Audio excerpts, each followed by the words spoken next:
Tokens. This is the question and answer segment with FitnessRx for Women, Living the Fit Life series. We took your questions from Facebook this week, and I'm here to answer them for you today. The first question I have is Nicole.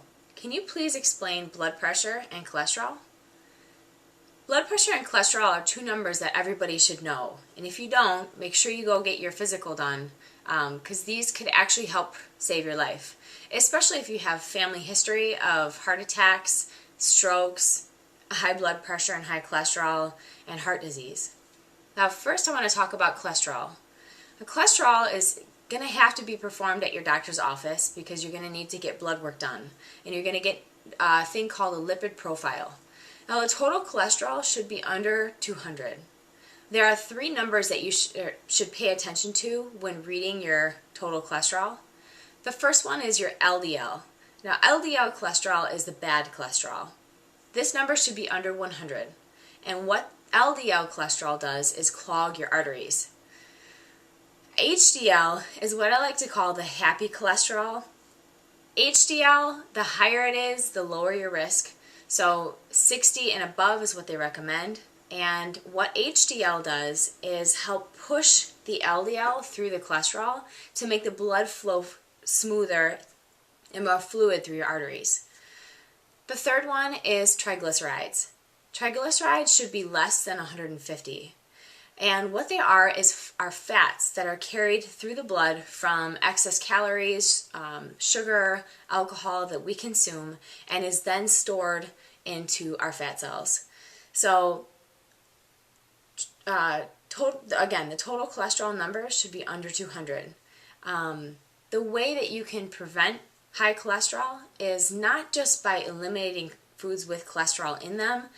Just because you eat cholesterol doesn't mean you're going to have high cholesterol.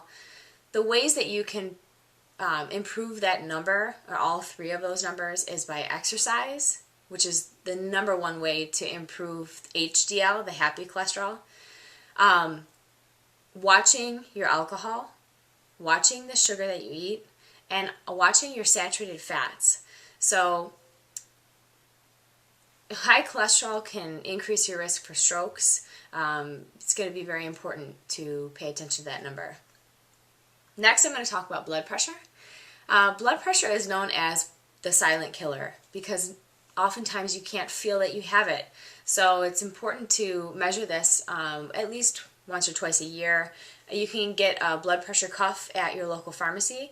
They're pretty inexpensive. And there are two numbers that you should pay attention to with your total blood pressure. The ideal range is 120/80 or less. The top number is called your systolic. The bottom number is called your diastolic. And what they are is, I'm going to use my fist actually as an example. If this is your heart, the systolic is the pumping pressure of blood through your body, and the diastolic is the resting between beats. So systolic pushing blood, diastolic resting between beats. So it's the pressure, the resting pressure. The more you exercise, the more stressed out you are, the more caffeine you've had, the more angry you are, your blood pressure increases. That top number will increase throughout the day, all day long. It'll go up and down.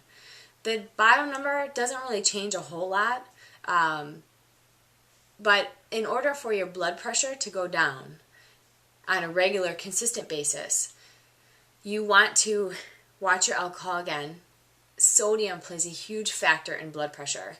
You want to watch the amount of salt that you eat. And just because you don't add salt to your food doesn't necessarily mean that it's not affecting the total sodium that you take in for the day.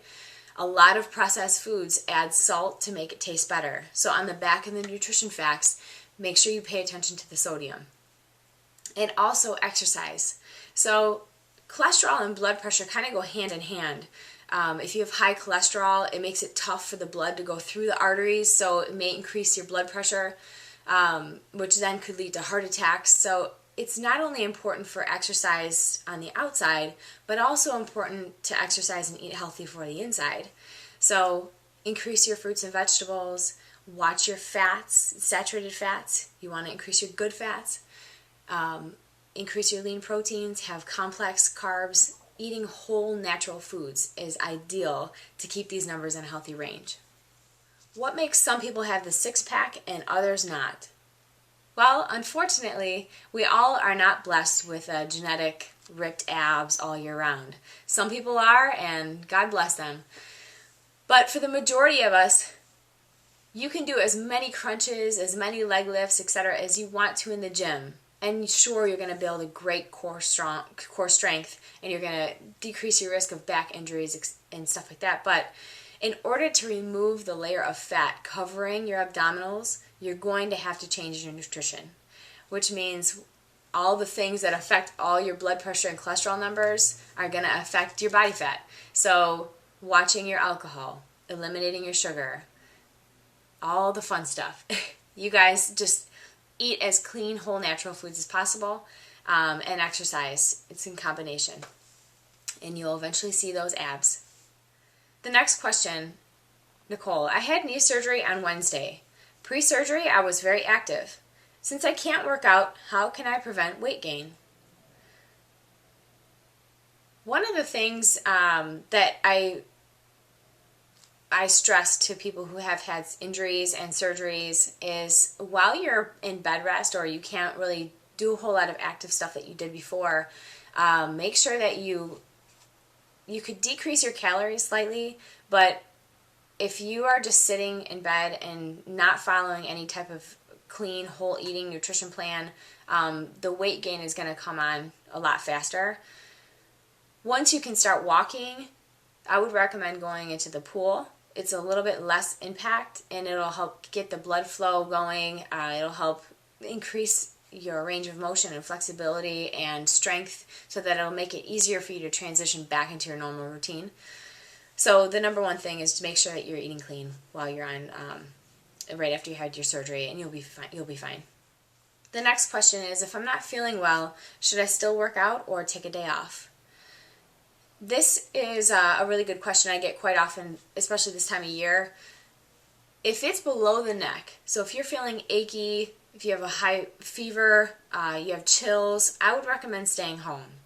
If it's above the neck, so it's just a head cold, you got a runny nose, a little bit of a cough, most of the time it's fine to still work out. Be aware of the people around you and make sure that you're not spreading any germs.